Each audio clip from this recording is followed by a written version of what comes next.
Hello, hi, my name is Obi Asika, Director General National Council for Arts and Culture.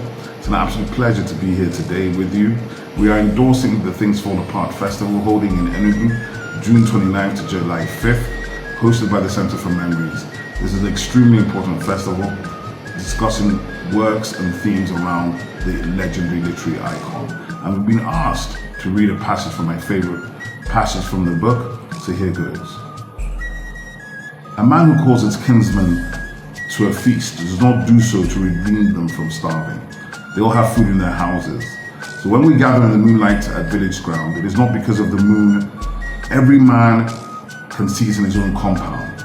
We come together because it is good for kinsmen to do so. I have actually been sending this particular passage as a Christmas card to my friends, maybe for the last 5, 6, 7 years. And I think it's a very, very important passage that has a lot of meaning.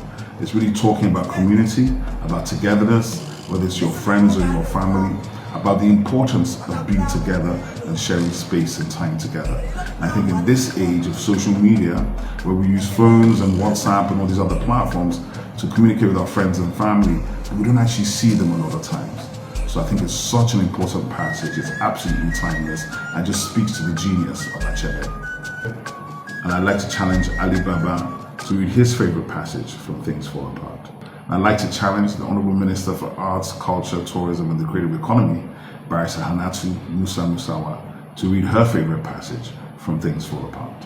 Thank you, Honorable Minister.